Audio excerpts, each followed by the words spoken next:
Good afternoon, YouTube. Welcome back. Welcome back to Fat Cat Collections. Got another Spinnaker watch for you. Definitely an exciting addition to the collection. This is the Fleuss. I think I'm saying that right. It's F-L-E-U-S-S. Fleuss or Floss.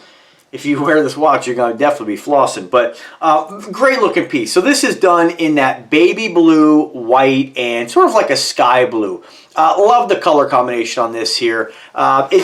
I'm always drawn to these kind of very, what I consider spring, summery watches. Again, you can wear watches whenever you want, but I like baby blue. I think it's a pretty nice color. I always feel like it's a very, I think pastels are kind of known for being like spring colors, but totally dig it. I love this watch. Now, this one may look a little bit familiar, and I actually have another one of Spinnaker's watches here. Very similar. What is this one here? I forget. I just reviewed this too. This is I think the Bradner, if I remember correctly. So you can see very similar watches. And I think what they really did is, when I look at the case on this, they're almost identical. I think what they basically did was just basically repurpose an existing case. I don't know which one came first, and just put a different movement in it. The Spinnaker Bradner actually has an inner rotating bezel, and it's a GMT. Quite a bit thicker if you look at the side-by-side comparison. Same bracelet for the most part. I think the Fleuss is a little bit wider that I can tell, and maybe I'm just getting an illusion here. Yeah, just a teeny bit wider, but definitely, you know, again, a little bit. If you have one, you'd have to really like the bracelet, because that's like a big part of the watch. For you to want to add the second one to your collection, but I totally dig this one. It does come with a white strap as well. Super summery. I kind of picture this watch on a white strap, and you folks know I'm more of a bracelet guy, but I picture this on the white strap, just white t-shirt, beautiful summer day, you know. I don't know, maybe I'm overthinking it too much, but I do like to accessorize and kind of color coordinate, you know, my watch to what I'm wearing. For instance, if I was wearing, you know, like a pink shirt, I probably wouldn't wear the blue. I might find something else. You're always safe with the black face watches, or more of their standard colors, but totally dig this one. Just something about it just really screams summery. This is one of those pieces that when they come out with it, I saw it, I was like, oh, gotta get my hands on that. So totally dig it. I'll throw a picture of the box up here, and of course the strap that comes with it. It has these kind of cool perforations kind of on the sides of the strap. Nice that they didn't just leave it alone. It gives it a little bit of texture. I think it's really cool looking. And one really can't not love this, what I would consider like a grains of rice bracelet. Very similar to what you're going to find like on a Doxa. Although I think the Doxa ones might have a little more, I think, like the links are a little bit more rounded. And I think the Doxa ones might actually be individual links, whereas this is really just 3 links made to look like there's multiple separate little grains in there, right? Ultimately, you get the same look. One is really not better than the other. Amazing finishing on Spinnaker watches, but I say that because really I say that all the time because most watches have exceptional finishing. And what I see lately, what's incredible to me, what's refreshing as well, is you see people who, it's hard for me to believe in today's day and age that this is new, but some folks are reviewing watches that normally they probably wouldn't even give brands like Invicta, Aragon, Spinnaker, even a look. And they actually are like, you know, some of these Chinese brands like, you know, Steel Dive and these other companies, and they actually get their hands on them. And what I find, the reaction is almost like shock, like surprise that the watch is this good. And so this is where we are at. Welcome to 2024, modern machining, right?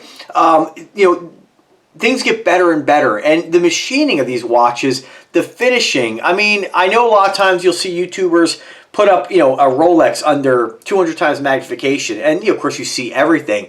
And sometimes they're like, wow, impressive. Other times they're like, all right, that's not looking too good. And again, you never see them put watches like this up there. And I'd be really curious to see what this looks like next to a Rolex, because I don't see how anybody could look at a watch like this and say, you know, that finishing is bad. And this is kind of across the board with every watch I review. I've never seen a watch that's in this price range. Maybe if you get a $20 watch, you might say the finishing is a little bit rougher, but, you know, is that the technique, or is that just how they want it to look, right? So, I mean, it's just incredible that you can get watches like this caliber for these price points. Love the bracelet on this. It just feels even compared to the Bradner, I like that they add a little thickness to it. It just feels really solid. And, you know, when we look at tolerances, you know, there's not a lot of wiggle room in there. Generally, if you get a watch that, you know, does have a lot of wiggle room, and I've seen it with some brands, you know, sometimes you get a bad one. Now, I've only had it happen once with an Alexander watch. And when you went ahead and moved it, you can see that the links were kind of separated from where they shouldn't have been separated. So you might get a quality control issue sometime with some brands, but this is fantastic. I mean, when we look at this, hopefully you can see this. Trying to focus in here. I mean, it's just absolutely perfect. Bezel on it, unidirectional rotating. Guys will turn the bezel and then say, oh man, listen to that. Like, there is nothing you can tell by listening to a bezel. It's ridiculous. I will state though, I love this bezel, I love the color, but if you are going to be turning this, this is a difficult bezel to turn just because it's kind of like angled and shallow, and it just, you don't get a really good grip. This kind of coin edge is very, very minor on it, and it is more difficult to turn. So I kind of have to squeeze it from the side and kind of rotate it. But I'm not one to really use the bezel too often. When we look at the way it lines up, let me see how we're looking here. It lines up perfectly. One might consider it is not unidirectional. I keep screwing this up. Is it multi-directional? It rotates either way. It's not one way. You can rotate it back or forth. So of course you can have a little bit of play, but when you move this, like, I mean, I'm moving it with a little bit of force. I mean, it kind of locks into where you put it. I also like the crystal on this. It kind of swoops into the bezel. The bezel, I think, on this is like a glass of some sort, which I absolutely love. The only downside to the glass, if you are kind of clumsy, you could potentially damage that if you slammed it on something, but I've never had that happen. If you're worried about it, get ceramic or get, you know, a metal insert of some sort. But love it, you just don't get the richness. Even with like ceramic, you don't get that richness you get with glass. There's just a shine and a gloss to it. Very cool. Love it. I love the white face. I love the blue. I love the fact that this is a GMT automatic as well. And speaking of the movement, this is an NH34 automatic movement. If I compare this to, I think unless you really like the inner rotating bezel found on the Bradner, I would get this one over the Bradner. I think this one is more of, if you love the color on it, I like the wider bracelet. It just kind of gives it a little more of a wrist presence. I love the baby blue on this. I love, you know, you have your screw down crown. I love the crystal on it. I think this just, you can kind of take a look. It's very similar. In this one, remember, you have the crystal over the bezel. So, but there's just something about this baby blue and this particular watch that it's great, you know. And I know a lot of times I am like a kid in a candy shop when I'm reviewing watches, and you do kind of get the same reviews, but they're really just show and tells. And when I show you guys a watch, the milled clasp looks great. You know, I just don't see how you can really get much better. And I think that if somebody were to objectively review these and say, oh, well, you know, like I've seen guys I really like to watch do side-by-side comparisons, and, you know, ultimately you are nitpicking. You really have to nitpick to find differences between something like this and even something like, you know, a different branded watch, one of the, you know, Pagani Design or whatnot. They're all great. I don't think anybody's going to be picking up this watch and comparing it to a Rolex and saying, oh man, the Rolex just blows this thing out of the water. I really feel like you're delusional if you feel that. Of course, you know, there are going to be some differences, but they're very minor. Remember, when comparing watch quality, I like to use my curve of quality. The quality does not start here at $20 watches and get to, you know, and price doesn't always dictate quality, right? But I don't want you to think like the quality goes from like, okay, here's your $20 watch, here's your 50, here's 200, 10,000, all the way up. It's not the way it works. Quality goes from like, here's your $20 watch, and you get up to like that $150 watch. It's a difference. It's definitely noticeable. And then after that, it's very drastic with price. Not drastic, very minimal difference with price. You know, minor quality. You have to start that nitpicking process to really start to see differences. And even then, the average person, you kind of have to be, I'm sorry, but you kind of have to be a watch nerd. I don't consider myself a watch nerd. I'm definitely a watch collector. I'm definitely an obsessive watch collector, but I'm not a nerd because the little things that folks in this community nerd out about, I just shake my head. Now, I'm not trying to be rude. That doesn't mean if it means something to you, you shouldn't spend your money how you want to spend your money. But for me, I'm just more about variety and volume of watches and just the fun I have with you know, like for instance, specifically chose this shirt with this watch. We have those repeating colors. It's something I enjoy to kind of accessorize and coordinate what I'm wearing with my watch, but I don't always do that. It just depends on what I feel like wearing. I do find sometimes I tend to, some folks might say I pick this particular accessory because of what I'm wearing. I tend to almost alter what I'm wearing based on what watch I want to wear. So if I'm going to rock this watch, like I'm probably going to wear this shirt or another baby blue shirt. If I'm going to rock a pink watch, I'm going to try to find a pink shirt. And again, that isn't always the case. Sometimes it's just a white t-shirt, blue jeans, and cowboy boots. So it just really depends. But it's nice to have the option to be able to really accessorize if I want to. And if that's not your style of collecting, that's okay too. Ultimately, just buy what you know you're going to want to wear and what makes you happy. But my biggest gripe, again, and I mention every video, because just because you see this video doesn't mean you saw the other 1,500 videos, is when you're buying a watch, rest assured that most watches you're going to buy out there by reputable brands, unless you're getting something like Hello Ice, which is going to give you that iced out look. There's a big difference in quality when you pick up a Hello Ice watch or something like this. Absolutely. But this watch isn't all iced out. So there is a sacrifice there to have that look of ice and crystals and, you know, fake stones, whatever they use, and something like this, right? This is, of course, is a better quality watch. It is noticeable. It is something you could objectively describe handing it to somebody.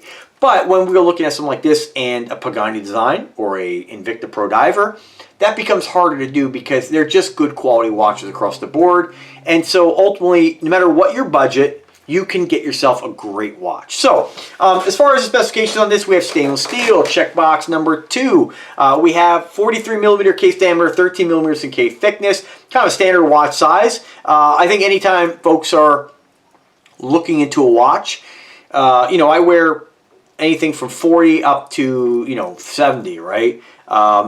There's really no limits, but I do tend to go, I don't really wear anything under 40. Not that I wouldn't. If I really liked it and I got it for free, but I probably wouldn't spend my own money on it, right? But this is your 43 millimeter case size. It's nice because it's a little bit bigger than that 40 for those guys who are looking for a little bit more of a wrist presence and don't want to jump into, like, you know, 46 to 50. Then this is going to give you a little more pop on the wrist. You do have that sapphire lens, you know, a checkbox for some folks. 2-year warranty, 51 millimeters lug to lug, does come with that rubber strap, 22 millimeter stainless bracelet. If you do want to change this out, different bracelets, you can. They do have the quick release system here, which are basically just little push pins with a little kind of nipple on to get your nails under it and squeeze it. You don't need any kind of the forks, which I like. It's nice to change the bracelet out once in a while. And they call it a bi-directional. That was the word I'm looking for. Bi-directional turning bezel with glass insert. So love it, love it, love it. Very cool. Without further ado, let's throw it on the wrist. I'm 5'8". I weigh 182 pounds, and I have a 7-inch wrist. Now this is not sized yet, and I apologize. Last couple weeks I've been doing these unsized. I do need to size this. I will size it today, but you can see what you're left with there. Probably go up to maybe an 8.5-inch wrist. You know, gives you an idea what it looks like on a guy my size, my height, my weight. Great looking piece. Love it. And I hope you guys understand what I mean by kind of summary. You know, I love the baby blues. I love the whites. Something very cool and airy about it. And just like, you know, some people really nitpick about, like, oh, there's a little bit of difference in the space between the links. You know, I think that's kind of ridiculous, but you may also say that I'm ridiculous for, you know, saying, hey, this is kind of airy when describing the color. So, you know, ultimately my point is, you know, whatever really floats your boat is okay. You know, try to be respectful and kind to others. Everybody has different things they're into, and you know, doesn't matter what it is. Wear it, enjoy it. If it's something that calls to you and you like, then you should buy it. Now, with that being said, as far as buying it, do take advantage of my coupon code. That is in the description. Take advantage of my link. As of today, this is a relatively newer one, so kind of be mindful of the sales. Make sure you sign up for their notifications list, but they do have a 25% off Father's Day sale now. You can get a little bit more off with my coupon code. $490 is what this watch is going to set you back today, minus that 25% off. So what is that dropping you down to? What was that? 50, 100, what, about $115 off, I think, something like that. So you're in that, you know, 3-ish price range, and I think realistically, anytime you get a watch that's in that $200 to $400 range, I just, you can spend more, but you're just understand you're not spending more for more quality. You're spending more for that watch just might be that price, and that's really the end of it. If you pay more for a watch, a lot of times you're just paying more because that's the price they chose to sell it. You're not getting anything, right? Just so you guys know too, the name on this is Moon White. Didn't mention the blue, but Moon White. Spinnaker, Nubeo, these kind of brands, they tend to not just name their watches the color, but they give it a specific name. So if you have this model, you don't have the baby blue and white Spinnaker, you have the Moon White Fleuss. It's one or the other. So anyway, guys, thanks for watching. Do use my link. Save a little bit of money. If I can help you guys in any way, drop me a comment or drop me an email. I'm always here to help. Enjoy this fun hobby of collecting watches and reach out if you need me. Have a fantastic day and take care.